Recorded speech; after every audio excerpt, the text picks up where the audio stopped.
So I am always drawn to any kind of statement or research or advocacy for getting away from this idea that there is such a thing as normal or average, because there just isn't. There's a great TED talk on it, and I'll link it here, and it's the myth of average, and it opens your your eyes to really how untrue this is. I like the language of neurodiversity, and I don't just think that's others, that's this one, and that's all of you as well. I really think that the more that we embrace that sort of messaging, the better.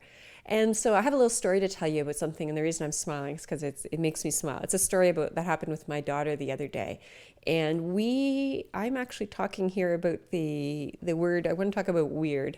And I'm not sure how you feel about the word weird. I've definitely taught kids not to say, as a teacher, I've worked lots on having kids to not say unkind things to each other. And that can actually be a very not nice thing to say to somebody.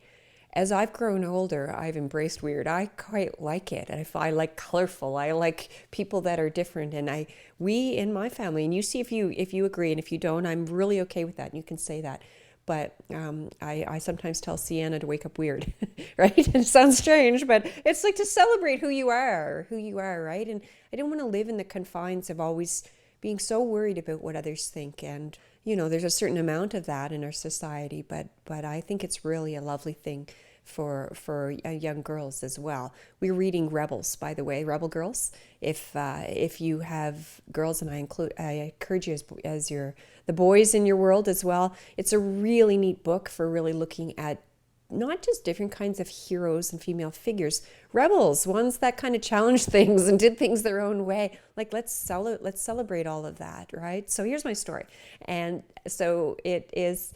And how I responded as a parent. So I'm working here on my basement at my house. I've lived here just over a year, and it was an unfinished basement. And my partner Eric has been down there working on it, drywall. I mean, there's all I'm not particularly handy with those sorts of things, but I'm doing the best that I can to help. So my daughter's down there the other day trying to help, and Eric is working on.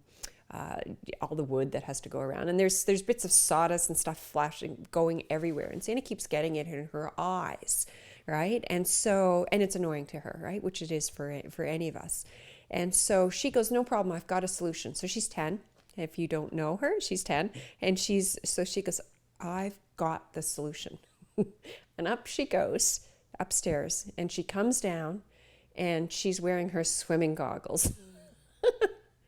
I'm not joking. She's wearing her swimming goggles, right?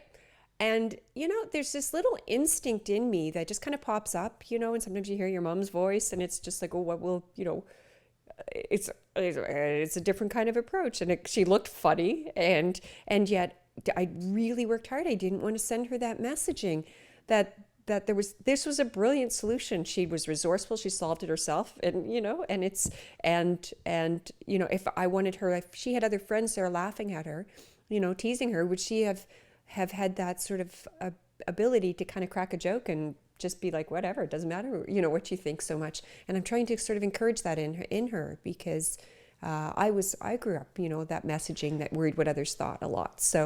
So I celebrated it. I thought it was awesome. And, but I had to put down this little bit of an urge to, question that, when really it was actually a really kind of neat approach. And what I loved about it was the next day she got her goggles again. And then the next day she's on the phone she's got her best friend Zoe, and they're FaceTiming. And she gets on the phone with her goggles on, and her little friend kind of laughs, and she says, "Yeah, doesn't matter. Keeps it out of my eyes, doesn't it?" Right? So just imagine if we empower young people to sort of be who they are and celebrate that. And to me, like, you get no cooler than that kind of confidence, just to do what makes the most sense for you. So, what do you think about terms like weird? Do you have any kind of neat stories that you would celebrate, like this one, where might have looked funny to onlookers, but actually was a sign of confidence and a sign of well-being, and that I really think of. And do you celebrate ideas like weird and being different and being who you are and making logical choices, not choices that are based on what other people might think. So there you go. What are your thoughts?